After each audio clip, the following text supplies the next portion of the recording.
During the trial, Siraji initially confessed to killing 16 people, but the number was later increased to 42. He was sentenced to death along with his wife, who had assisted in his cruel acts. This incident is not fiction.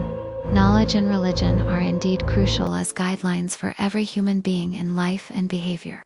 If desires are not accompanied by knowledge and religion, then cases will occur that are unworthy of being called human, more cruel than the devil on earth. And what's worse, this case was committed by a husband and wife. Indonesia is a country comprised of thousands of islands, rich in culture, and filled with stories from the past.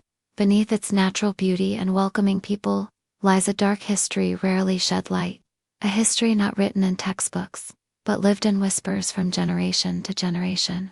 Here, not all crimes are committed with weapons or physical violence. Some occur through unseen means, with spells, offerings, blood, and supernatural whispers from the unseen realm. These crimes thrive in the shadows, protected by long-rooted fears and beliefs. Today, we'll delve into the dark side of Indonesia, a side filled with the scent of incense, promises of supernatural powers, and deaths hidden beneath the damp earth and unmarked graves. We'll revisit real-life cases that once shook society, but have slowly been forgotten by time. These stories aren't just myths or folklore. They're stories of people who chose to use spiritual powers for evil purposes, about shamans who strayed from the path of goodness and instead exploited people's beliefs to control, intimidate, and even take lives. Tonight, we will lift the veil. We will see how sacred faith can be misused as a tool for terror, how a power meant for healing can be turned into a tool for murder, and how that darkness still lurks, waiting to be rediscovered. We will revisit real-life cases about shamans who turned faith into horror. A shocking news spread quickly, shaking the community and capturing the attention of all of Indonesia. In the middle of a quiet and remote teak forest, police officers began digging, and one by one dark secrets were revealed from beneath the still earth. 1, 2, 3, 4. Until finally, 12 bodies were found in a horrific condition, buried without headstones, in unnatural positions, as if no one had ever expected them to be found. These victims weren't bad people. They weren't criminals. They were ordinary people, traders, workers, simple people who had one desire: to get rich quickly. They came with hope, and returned home in a chest that was never delivered. All the victims had one thing in common. They believed in one person, a man who claimed he could double their money, a shaman known as Slamet. But Slamet isn't a shaman with a robe or a magic wand. He doesn't display his supernatural powers in any flashy way. All he carries are poison, coconut water, and a hoe. His method was cruel and almost beyond common sense. The victims came willingly, believing their money would be doubled through a supernatural ritual. But before the ritual was complete, Slamet administered poison to them.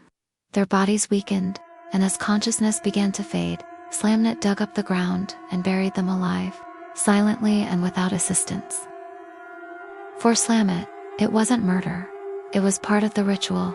He believed that every life he buried would strengthen his knowledge, that every drop of blood swallowed by the ground would bring him wealth. However, in reality, what he was hoarding wasn't power, but death.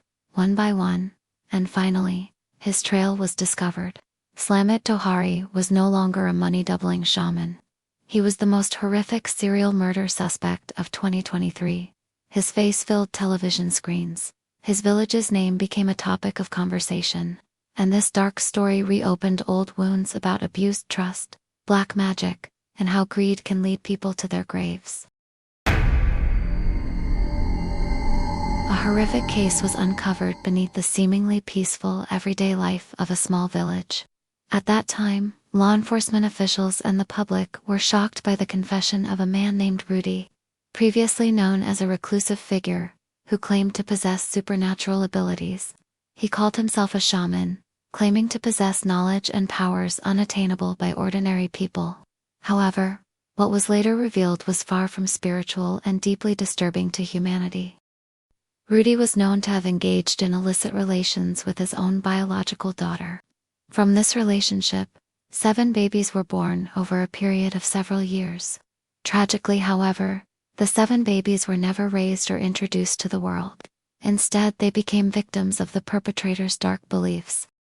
Under the pretext of strengthening his supernatural powers, Rudy cruelly ended the lives of the 7 children.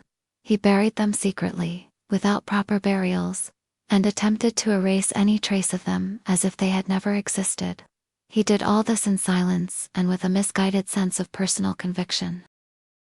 Rudy believed that the babies, the result of an illicit relationship, had a high sacrificial value for the science he was pursuing.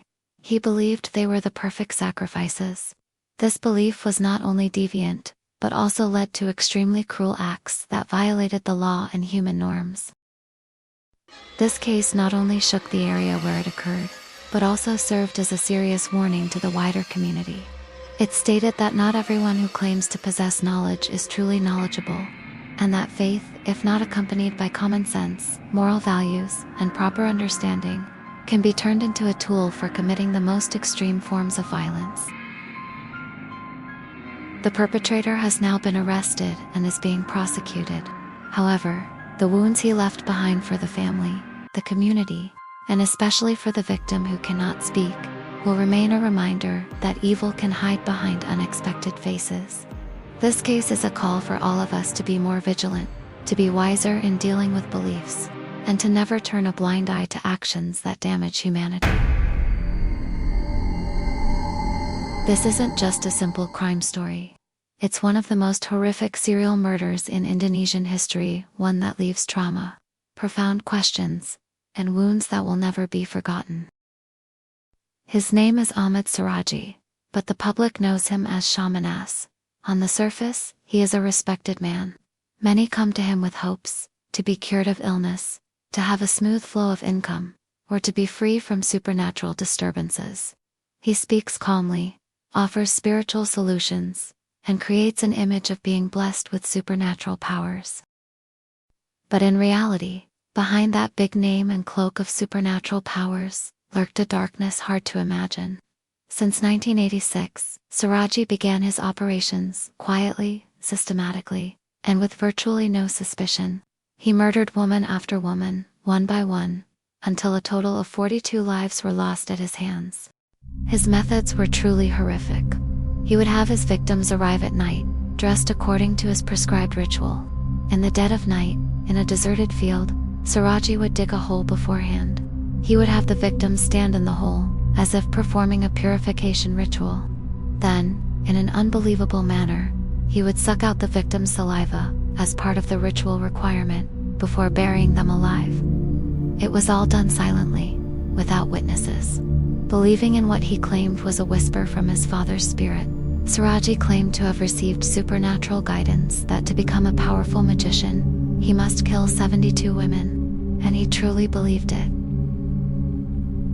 The victims' bodies were eventually found in a gruesome condition in a sugarcane field in Semiang village, Deli Serdang, North Sumatra. The case began to unravel when the body of one of the last victims began to decompose, arousing the suspicions of residents. From there, police began tracing the case, and all leads led to a long-respected figure. He was arrested, tried, and sentenced to death in 1998. However, his execution was not carried out until 10 years later. In 2008, during his imprisonment, Siraji never truly showed any remorse for his actions. He remained steadfast in his belief that what he did was part of the process of achieving supernatural powers. This story is not just about cruelty, but also about how trust and ignorance can be manipulated into murderous tools. Siraji not only physically killed his victims, but also exploited their psychological vulnerabilities, their belief in the supernatural, their hope for healing, and their fear of the unseen.